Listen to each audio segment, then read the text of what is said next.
오늘 소개해드릴 성인은 성 파스칼 바이론입니다.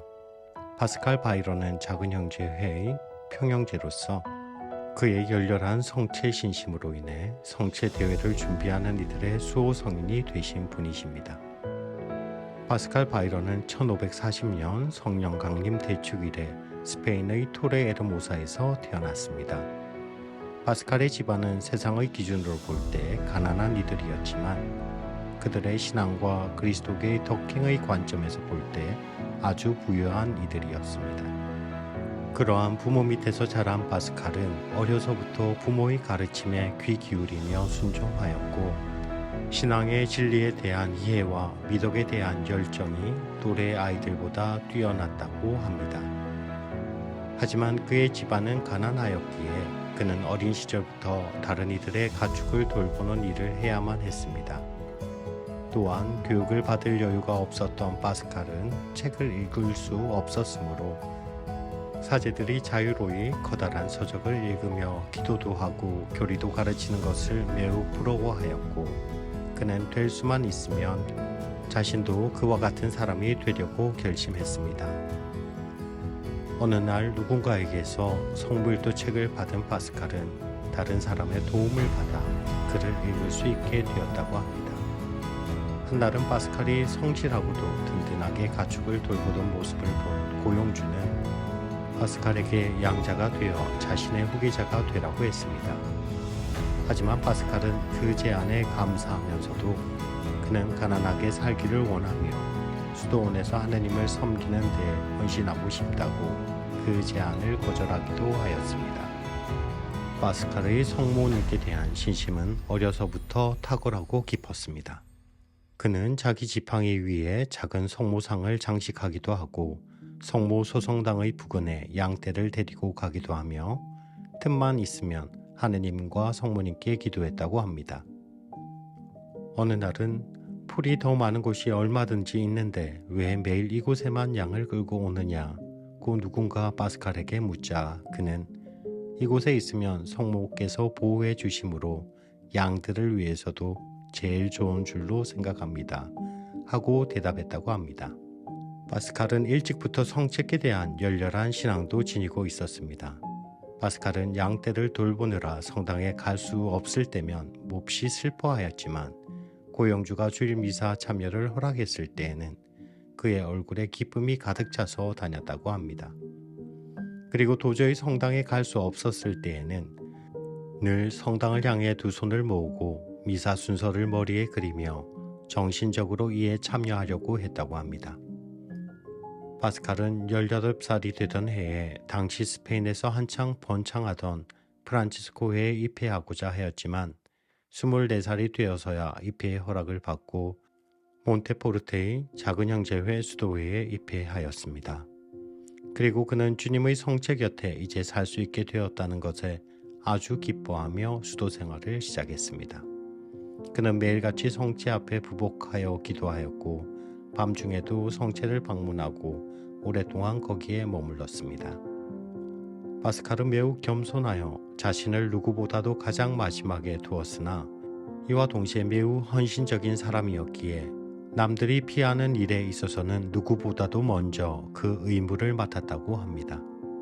그리고 주님의 고난을 본받기 위해 고행을 즐기는데도 남보다 더 열심이었고 그에게 주어진 여가 시간은 모두 기도에 쏟았다고 전해집니다. 그는 길에서 애긍하는 동안 하느님을 마음에 품고 손에는 묵주를 들고 기도하였으며 성모님을 나의 어머니라 부르며 성모께 대한 신심의 깊이를 더해갔습니다. 또한 성체성사는 그의 열정을 지속적으로 다시 불러일으키는 수단이 되었다고 말합니다. 어느 날 수도원 밖에 있던 파스칼은 미사 중 성변화의 종소리를 듣고 경건하게 무릎 꿇고 경배하는데 이때 천사들이 떠받친 성체가 공중으로부터 그에게 내려졌다고도 전해집니다.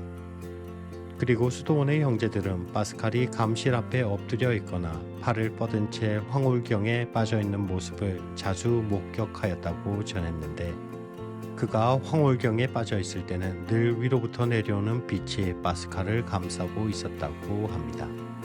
또한 파스칼이 글을 쓰거나 제대로 읽는 법을 배우지는 못했지만 그리스도교의 가장 심오한 신비인 성체에 대해서는 놀라운 통찰력으로 많은 학자들을 놀라게 하였다고 합니다. 1570년 수도회 장상은 파스칼이 천상의 깨달음과 함께한다고 보았기에 그를 아주 중요한 문제로 프랑스에 있는 수도회의 총봉사자에게 보냈습니다. 당시 프랑스는 위그노 전쟁 중이었는데 개신교 신자들이 가톨릭 사제나 수도자들을 만나는 대로 학살해 버리는 중이었다고 합니다.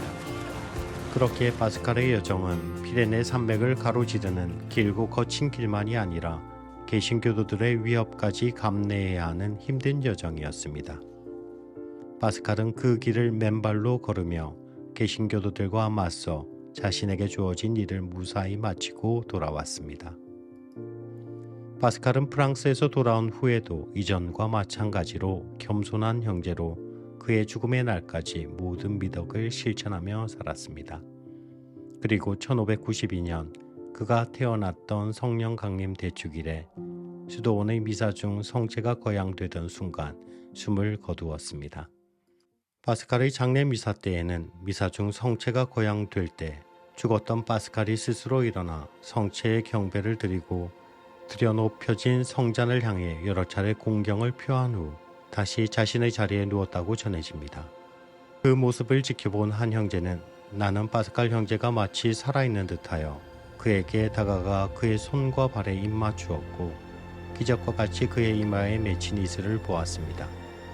그리고 성체가 거양될 때 눈을 뜬 그를 보고 너무 놀라 큰 소리를 질렀습니다. 하고 증언하였습니다. 그리고 파스칼의 무덤에서는 이후에도 여러 기적들이 일어났다고 합니다. 파스칼은 바오로 5세에 의해 시복되었고 1960년 알렉산더 8세 교황에 의해 시성되었습니다. 그리고 1897년 성체 대회와 기타 성체에 관계되는 사업의 보호자로서 어느 성인을 수호자로 할 것인가가 이슈가 되었을 때 교황 레오 13세는 다른 사람들의 예상과 달리 성 파스칼 바이런을 추천하며 그 이유를 다음과 같이 설명했습니다. 성체의 현의에 대해 열렬한 신앙을 가진 이로서는 여러 성인이 있겠지만 그 중에서도 성 파스칼 바이런을 으뜸으로 친다 라고 말씀하셨습니다. 성 파스칼 바이런, 저희를 위하여 빌어주소서.